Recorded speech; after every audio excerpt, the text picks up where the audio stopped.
Benvingudes i benvinguts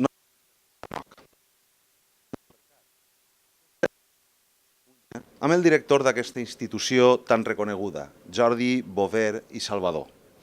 Jordi Bover és llicenciat en Filologia Catalana i és un professional ben coneixedor del Termcat, atès que abans de ser-ne director, fa tot just pocs mesos ara, era des de l'any 2001 el cap de l'àrea de projectes del Termcat i prèviament havia estat el secretari del Consell Supervisor del Termcat durant 7 anys. És ben adient, doncs, que siga ell qui iniciï la resposta a aquesta pregunta per a tot l'alumnat de Xarxa MOOC. Jordi, què és el Termcat? Quina estructura té i quines funcions desenvolupa? Hola, bon dia. Bé, doncs el Termcat va ser creat l'any 1985 com el format de consorci per la Generalitat de Catalunya i l'Institut d'Estudis Catalans, amb la voluntat, amb l'encàrrec de coordinar i promoure les activitats terminològiques en llengua catalana. I també garantir la responsabilitat i garantir la disponibilitat de recursos terminològics en tots els àmbits de coneixement. Això passava 2 anys després que s'hagués aprovat la Llei de Normalització Lingüística al Principat, en què es va veure clar que era necessari que hi hagués un centre de terminologia que vetllés per la terminologia en català, per evitar que els usuaris, quan haguessin de fer les seves comunicacions especialitzades, en àmbit professional, acadèmic o fins i tot d'esport, no haguessin de passar-se al castellà o l'anglès per manca d'un lèxic especialitzat. Això s'emmirallava en un model quebequès, en què també funcionava un centre similar, també en un cas també d'una situació diglòssica, de 2 llengües en contacte. Durant tots aquests anys, el Termcat ha anat treballant frec a frec amb els especialistes, bàsicament en 3 línies d'actuació. Una seria la producció de diccionaris, tant d'elaboració pròpia com donant assessorament a autors per dur-los a terme, i durant tot aquest temps s'han elaborat més de 600 diccionaris. D'altra banda, també la resolució de consultes, l'assessorament pels dubtes terminològics dels usuaris, s'ha fet sobretot a través del Cercaterm, que és disponible gratuïtament en línia i que conté més de 230.000 fitxes terminològiques, i per aquells que no troben la resposta dins del Cercaterm, doncs hi ha un servei d'atenció personalitzada que en tots aquests anys ha resolt pràcticament 200.000 consultes. I la tercera línia d'actuació és la normalització terminològica. A través del Consell Supervisor, l'organisme que es diu Consell Supervisor, és amb el que hem buscat alternatives a denominacions que en català no tenien una forma adequada, com per exemple anglicismes. I en tots aquest temps s'han normalitzat més de 100.000 termes, també. Paral·lelament a tot això s'han creat molts vincles institucionals amb organismes que també estan vinculats d'alguna manera amb la terminologia, tant en àmbit nacional com internacional, i potser val la pena fer un esment especial a les relacions que tenim en l'àmbit universitari, que en tenim moltes, participem en programes de formació i també acollim estudants en pràctiques de graus, postgraus, màsters de carrera de traducció, de filologia, àmbits afins a la terminologia. Tota aquesta xarxa que tenim institucional penso que és de les que en aquests moments és fonamental, ens pot ajudar a un dels reptes que tenim ara, que és aprofitar les ocasions que ens brinden les tecnologies actualment per fornir una xarxa temàtica d'especialistes que ens permeti donar resposta als dubtes, a les necessitats terminològiques del català d'una manera ràpida, eficient, participativa i, sobretot, molt important, sostenible en aquest moment. La normalització terminològica és una de les funcions que es van encomanar al Centre de Terminologia Termcat en el moment de la seva creació i, per tant, és una de les funcions que figuren en els estatuts del centre. La normalització terminològica o estandardització terminològica s'entén com el procés de fixació i difusió de les denominacions catalanes que es consideren més adequades per a designar determinats conceptes o neologismes d'especialitat. Això vol dir que només una petita part dels termes en què treballem, dels termes en general,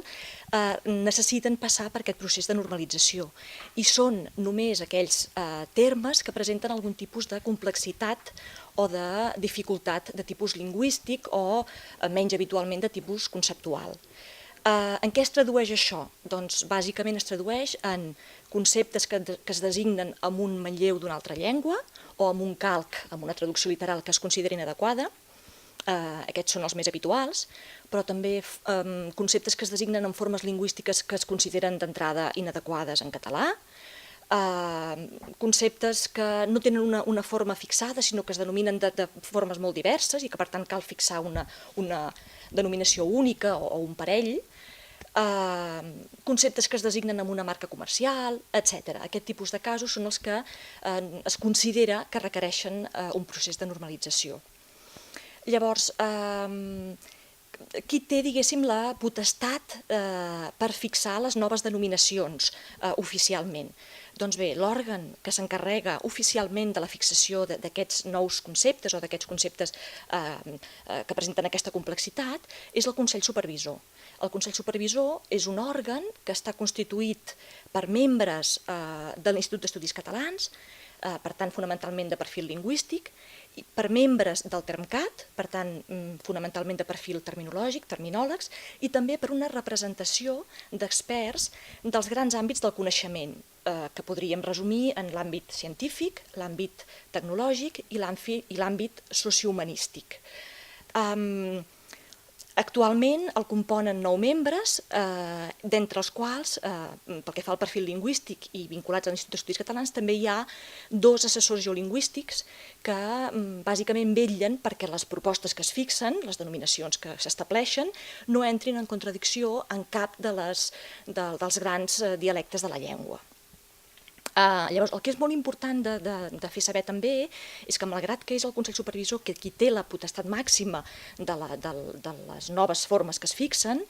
en el procés de normalització hi intervenen molts altres agents, és a dir, és un procés participatiu amb una feina prèvia en què intervenen molts altres especialistes de l'àmbit concret d'especialitat en què es treballa i també terminòlegs o lingüistes vinculats a altres organismes, ja sigui els mitjans de comunicació o ja sigui els lingüistes de les universitats a través del conveni que tenim signat amb la xarxa Vives d'universitats.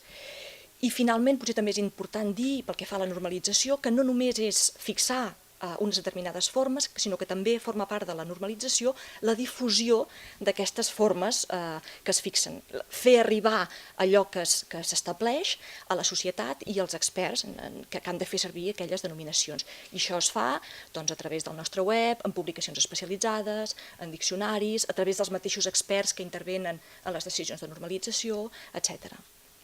I això seria una mica, crec jo, el resum del que és el procés de normalització terminològica. Pel que fa a la producció terminològica, es tracta d'elaborar, o de fet el Termcat té el mandat d'elaborar productes terminològics. Això vol dir, en una concepció ampla, pot ser des de diccionaris, lèxics, vocabularis, rètols, cartells, tríptics, tota mena de materials que serveixen per difondre la terminologia que es va elaborant. D'aquesta mena de feina nosaltres la fem sempre en col·laboració amb els especialistes de l'àmbit, és a dir, els diccionaris que es fan de química, d'esport, de gastronomia, del que sigui, de qualsevol àmbit d'especialitat, es fan sempre o bé a iniciativa d'un especialista de l'àmbit o bé a iniciativa del Termcat, però en tot cas sempre es fan en col·laboració, de manera que es garanteix que aquests diccionaris responen a les necessitats de l'àmbit. Es fan amb una metodologia que tenim també molt controlada, una metodologia que es pot consultar en el mateix web del Termcat i que la tenim recollida en una col·lecció que es diu Un primer terme, en què difonem aquesta mena de materials més terminològics, més criteriològics, que estan també disponibles per qualsevol persona que es vulgui encarar la realització d'un treball terminològic d'aquesta mena.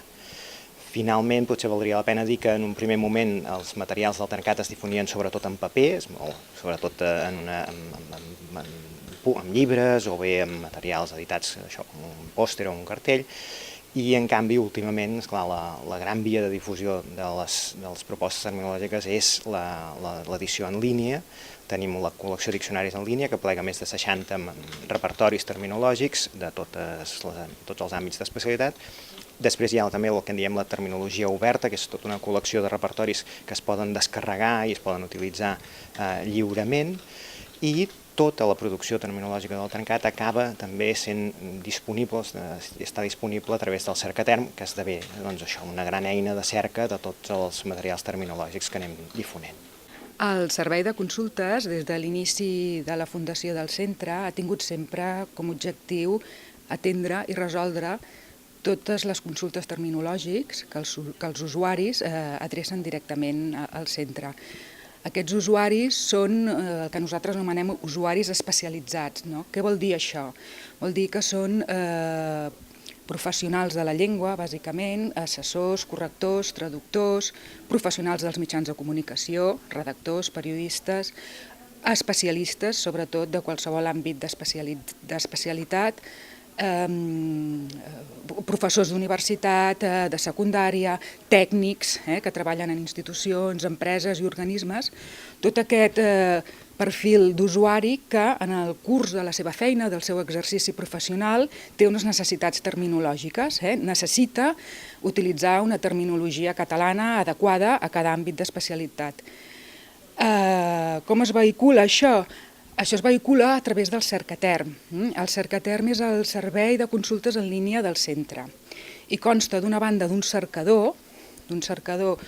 de terminologia gratuït i lliure que permet als usuaris fer cerques sobre qualsevol àmbit d'especialitat a través d'un motor de cerca multilingüe, i això és molt important perquè s'hi pot accedir a partir del castellà, de l'anglès i del francès, i consta també d'un servei d'atenció personalitzada que permet que l'usuari enviï directament una consulta al servei quan